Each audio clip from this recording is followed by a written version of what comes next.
السلام علیکم ناظرین، آپ دیکھ رہے ہیں ویوز میٹر اور میں ہوں ولی ڈار۔ امید کرتا ہوں آپ لوگ بالکل خیریت سے ہوں گے۔ ایک خبر آپ کے سامنے آئی ہوگی، بہت ہی امپورٹنٹ، بہت ہی شاکنگ، بہت ہی خوفناک خبر آپ کو لگی ہوگی کہ اسرائیل غزہ پر ایٹم بم برسانے جا رہا ہے، نیوکلیر ویپن کا استعمال کرنے جا رہا ہے غزہ کی سرزمین پر۔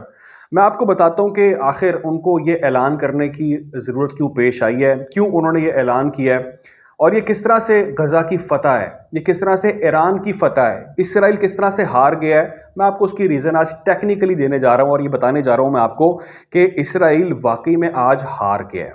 دوسری چیز میں نے آپ کو یہ بتانی ہے کہ بڑی ایک امپورٹنٹ ملاقات ہوئی ہے سپریم لیڈر آف ایران علی خامنائی کی اسماعیل ہانیہ کے ساتھ، حماس کے سربراہ کے ساتھ۔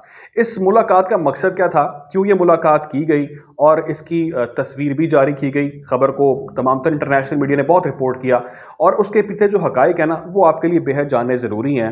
اور تیسرا میں آپ کو یہ بتاؤں گا کہ حسن نصر اللہ ایک اور خطاب کرنے جا رہے ہیں، ہفتے کے روز وہ خطاب ہوگا۔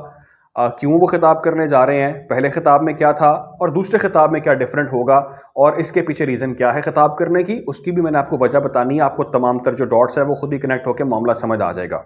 اور چوتھا میں نے آپ کو امپورٹنٹ جو ایک بڑی ہیپننگ ہوئی ہے وہ یہ ہوئی ہے کہ اسرائیل نے ایک حملہ کرنے کی کوشش کی ہے ایران کے اوپر، ایران نے اس حملے کو ناکام بنا دیا ہے، بلکہ 3 جاسوس بھی دھر لیے گئے ہیں، اسرائیل کے موساد کے پکڑے گئے ہیں وہ تینوں جاسوس۔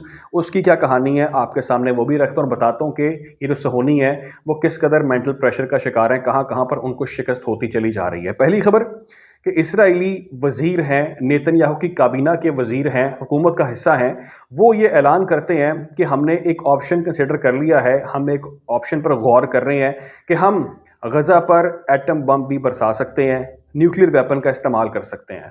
انہوں نے جب سوال کیا کہ آپ ایسا کیوں کریں گے، وہاں پر جو لوگ ہیں ان کے ساتھ تو وہاں پر کیا تباہی مچے گی آپ کے، اس سے تو پھر کیا کریں گے، تو اس نے کہا کہ ٹھیک ہے، ان لوگوں کو میں کہتا ہوں کہ وہ صحراؤں میں چلے جائیں۔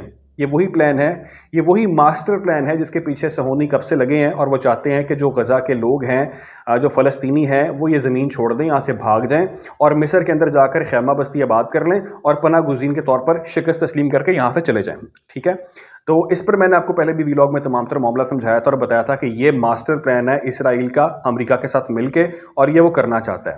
دوسری چیز یہ کہ اس پر فوری طور پر ایک ملک بول پڑا جس نے بولنا تھا، وہ ہے ایران۔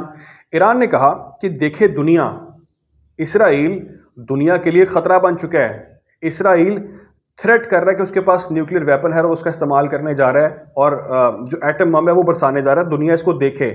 ابھی آپ کو پتا ہوگا یہ وہی چیز ہے جو ایران کے اوپر مسلسل دنیا الزام تراشی کرتی تھی کہ ایران سے دنیا محفوظ نہیں ہے، ایران نیوکلیر ویپن کا استعمال کر سکتا ہے، سیف ہینڈز میں نہیں ہے، اور وغیرہ وغیرہ باتیں ایران کو سننی پڑتی تھیں۔ تو آج یہی ایران ہے جو اسرائیل کو دنیا میں ایکسپوز کر رہا ہے اور یہ بات کر رہا ہے کہ اسرائیل کیا کر رہا ہے، کس حد تک چلا گیا۔ اب اس حد تک کیوں چلا گیا ہے وہ زیادہ مزے کی چیز ہے ناظرین، وہ مزے کی چیز اس لیے ہے کہ ایران یہ کہتا ہے کہ اسرائیل کو شکست ہو گئی ہے، اسرائیل ہار گیا ہے۔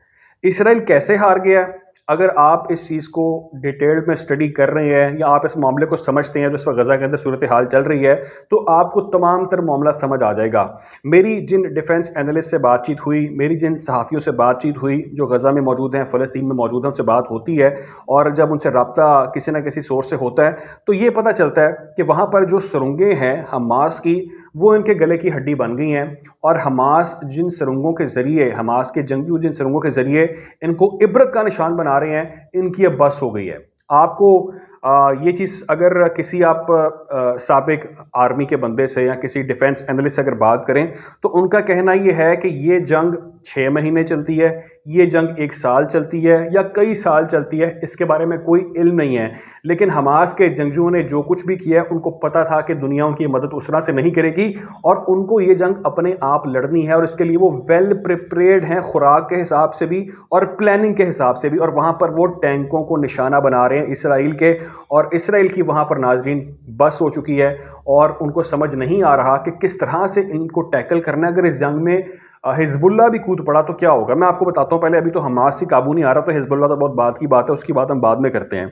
اچھا جی، اسماعیل ہانیہ کی ملاقات ہوتی ہے سپریم لیڈر آف ایران علی خامنائی سے، جو کہ جس پر دنیا کی اس وقت نظریں جمی ہیں. کیوں جمی ہیں؟ کیونکہ اس سے پہلے ہم دیکھ رہے تھے امریکہ کھلے عام ملاقاتیں کر رہا تھا اسرائیل کے ساتھ. یو کے پرائم منسٹر بھی وہاں جناب جا رہے تھے, رشی سناک وہاں جا رہے تھے, پھر فرانس کے میکرون جو ہیں وہ بھی وہاں جا رہے ہیں, اور وہ کھلے عام اظہار یکجہتی کر رہے ہیں اور اپنے گروپ کا اعلان کر رہے ہیں وہ کس کے ساتھ کھڑے ہیں.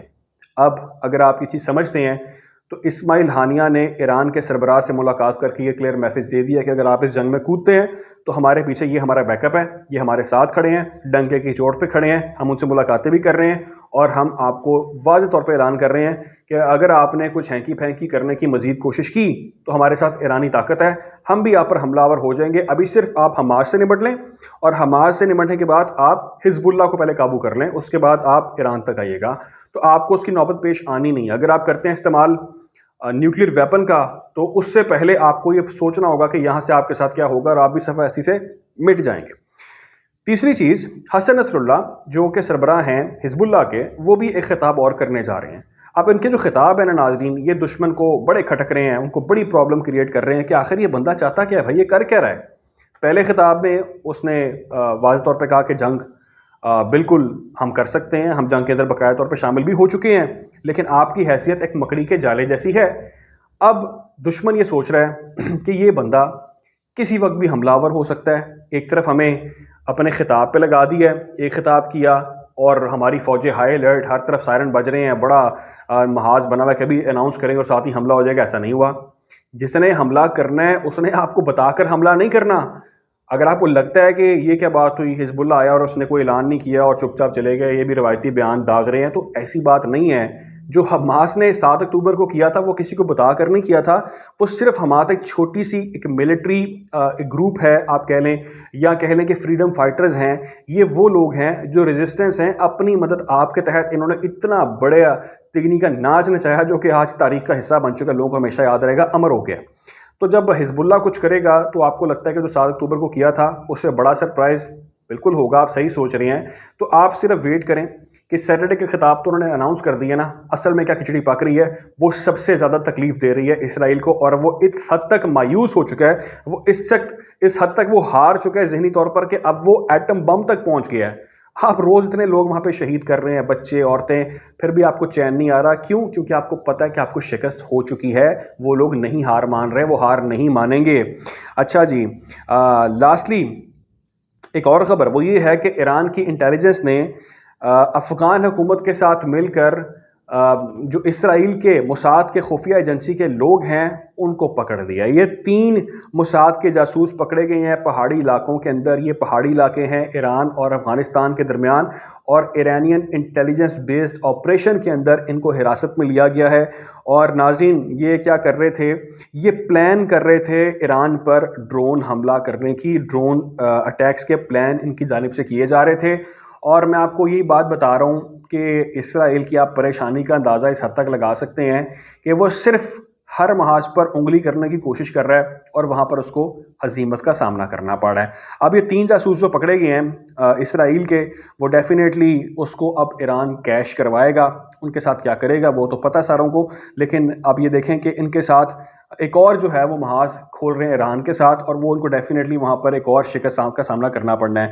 اس جنگ کے اندر ابھی تک کی جو ہماری معلومات ہیں وہ کافی سینئر آفیشلز اسرائیل کے مارے جا رہے ہیں, اور صرف ابھی جو حماس کے فریڈم فائٹرز ہیں ان کے ہاتھوں مارے جا رہے ہیں. آپ یہ سوچیں کہ حماس سے بڑی جو ایک اور تقریباً 10, 15, 20 گنا پاورفل حزب اللہ ہے, اگر وہ اٹیک کر دے, یا ویسے تو شامل ہے جنگ کے اندر, لیکن اگر اوپنلی مزید وہ ہیویلی اٹیک شروع کر دے تو اس اسرائیل کا کیا بنے گا. امریکہ بھرپور سپورٹ کر رہا ہے لیکن ایک حد سے آگے وہ بھی نہیں جا سکتا. تو اب دیکھنا یہ ہے کہ کیا مزید غلطیاں اسرائیل کرتا ہے اور کیا سزا اس کو حماس اور حزب اللہ اور ایران مل کر دیتے ہیں, وہ سب سے زیادہ امپورٹنٹ ہوگا. لیکن میں بار بار کہتا ہوں کہ یہ لوگ ایک حد سے آگے نہیں جا سکتے. انہیں پتہ ہے کہ اگر ایک حد سے آگے گئے تو جو پیچھے 2 سپر پاورز بیٹھی ہیں اگر وہ اس جنگ کے اندر آ گئیں تو شاید امریکہ بھی ہمارے اوپر سے ہاتھ کھڑا کر دے گا. جو بھی انفارمیشن ہوگی آپ لوگ تک پہنچائیں گے. خیال رکھیں, دعاؤں میں یاد رکھیں. اللہ حافظ.